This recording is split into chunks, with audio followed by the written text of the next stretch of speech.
समन सारी मत गोली गुलाम तुझे दरेगी पीन सारी मत सागी और तो तुझे दरेगी।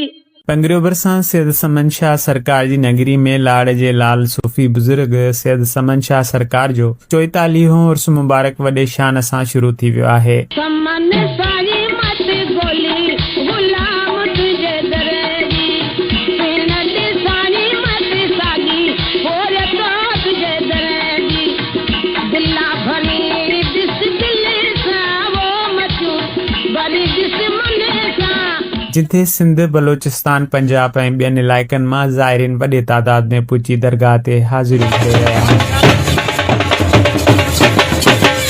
मेले में रूहानी ऐं सकाफ़ती रंग भरपूर अंदाज़ में नज़र अची रहियो आहे, पर ज़ाइरीन जी सहूलतुनि लाइ के बि इंतज़ाम न कया विया आहिनि। पीअण जे पाणी, सफ़ाई ऐं वाशरूम जी सहूलतुनि जी खोट सबबि ज़ाइरीन खे सख़्त तकलीफ़ पेश अची रही आहे। जॾहिं त ज़ाइरीन दावो कंदे ॿुधायो त इंतज़ामिया जी गफ़लत सबबि पहिरीं धमाल ते ई जेब कतरनि माण्हुनि जा खीसा ख़ाली करे छॾिया। केतिरनि जा पैसा ऐं 1000 जे लॻभॻि क़ीमती मोबाइल फ़ोनूं चोरी थी वियूं आहिनि, जंहिं सबबि मेले जो माहौल ख़ुशी बदिरां परेशानी में तब्दील थी वियो आहे।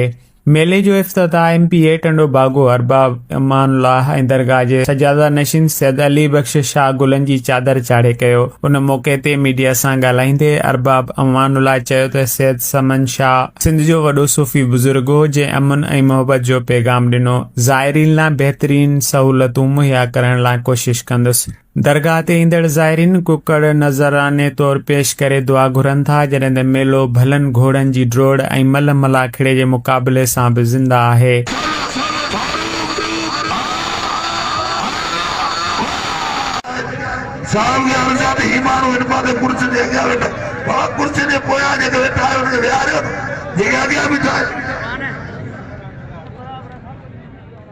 घोड़नि जा दिलचस्प नाला जीअं मीज़ाइल, शहज़ादो, रॉकेट लॉन्चर ऐं मकड़ो माण्हुनि खे मुतवजो करे रहिया आहिनि। घोड़नि जी ड्रोड़ में MPA अरबाब अमानुल्लाह ऐं सरदार गुलाम रसूल जमाली समेत केतिरनि ई शौक़ीननि हिसो वरितो।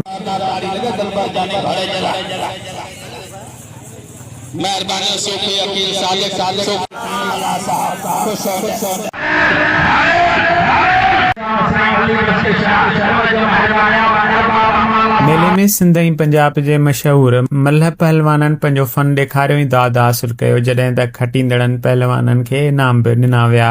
दरगाह ते रेडियो ऐं TV जा फनकार पंहिंजे फन जो मुज़ाहिरो करे रहिया आहिनि, जिथे थिएटर, मोतयुख, पींघा ऐं ॿारनि लाइ तफ़रीही रांदियूं पिणु अवाम जो तवजो जो मर्कज़ बणियल आहे।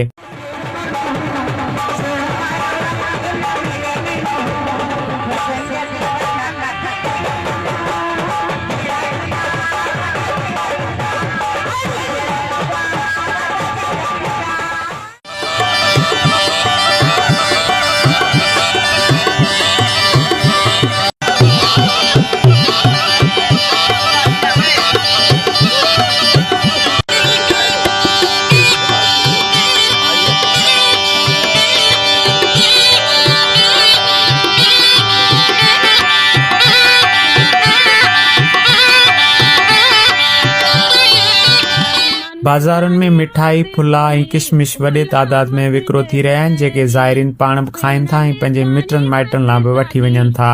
मक़ामी रवायत मूजिबि सैयद समन शाह सरकार मच ॿारे कचरियूं कंदो हो ऐं इबादत में घणो वक़्तु गुज़ारींदो हो। संदसि कौल कुकड़ दा बचा चाओ माण्हू दा बचा घिण वञो अॼु बि माण्हुनि में मशहूरु आहे। मेले जी सिक्योरिटी लाइ SSP बदीन पारां 580 पुलिस एहलकार मुक़ररु कया विया हुआ, पर मेलो देर सां शुरू थियण सबबि कुझु सिक्योरिटी अमले जी रवानगी बाद सूरताल ख़राब थी वई, जंहिंजो फ़ाइदो जेब कतरनि भरपूर अंदाज़ में खयो आहे।